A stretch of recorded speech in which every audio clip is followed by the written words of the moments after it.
Mga handog para sa mga pari at sa mga Levita. 18 kabanata. Ang mga pari ng mga Levita at ang iba pang mga sakop ng lahi ni Levi ay walang lupaing mamanahin sa Israel. Makakakain lang sila sa pamamagitan ng mga handog sa pamamagitan ng apoy para sa Panginoon, dahil ito ang kanilang mana.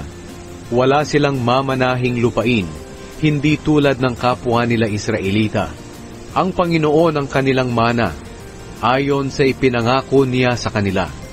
Balikat, pisngi, at tiyan ng mga bahaging mula sa baka o tupa na mula sa handog ng mga tao, ang nakalaan para sa mga pari. Ibigay din ninyo sa mga pari ang naunang bahagi ng inyong trigo, bagong katas ng ubas, langis, at balahibo ng tupa. Sapagkat sa lahat ng lahi ng Israel, sila at ang kanilang mga angkan ang pinili ng Panginoon na inyong Diyos para maglingkod sa Kanya magpakailanman. Ang sinumang Levita na naninirahan sa kahit saang lugar ng Israel ay makakapunta sa lugar na pinili ng Panginoon at makapaglilingkod siya roon sa Panginoon na Kanyang Diyos, katulad ng kapwa niya Levita na naglilingkod doon sa presensya ng Panginoon. Makakatanggap din siya ng kanyang bahagi sa mga handog, kahit na mayroon pa siyang tinatanggap mula sa iba na kanyang ikinabubuhay. Ang mga kasuklam-suklam na kaugalian. Kapag nakapasok na kayo sa lupaing ibinibigay sa inyo ng Panginoon na inyong Diyos, huwag ninyong susundin ang kasuklam-suklam na mga kaugalian ng mga naninirahan doon. Wala ni isa man sa inyo na magsusunog ng kanyang anak bilang handog, at huwag din kayong manghuhula, mangkukulam, manggagaway, gumagawa ng mga ginagawa ng mga espiritista, at makikipag-usap sa espiritu ng mga patay. Kinasusuklaman ng Panginoon ang sinumang gumagawa ng mga bagay na ito. Ito ang dahilan kung bakit palalayasin ng Panginoon na inyong Diyos ang mga bansa sa inyong harapan.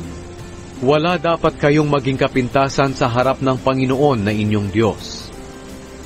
Ang mga propeta. Ang mga bansang ito na palalayasin ninyo ay sumasangguni sa mga mangkukulam at mga manghuhula. Pero kayo, pinagbabawalan ng Panginoon na inyong Diyos sa paggawa nito. Sa halip, magpapadala sa inyo ang Panginoon na inyong Diyos ng isang propeta na mula sa inyo at kadugo ninyo tulad ko. At kailangang makinig kayo sa Kanya, sapagkat ito ang hinihingi ninyo sa Panginoon na inyong Diyos nang magtipon kayo roon sa Horeb. Sinabi ninyo sa Panginoon, huwag niyong iparinig sa amin ang boses niyo o ipakita ang naglalagablab na apoy, dahil baka mamatay kami. Kaya sinabi ng Panginoon sa akin, mabuti ang kanilang hinihingi.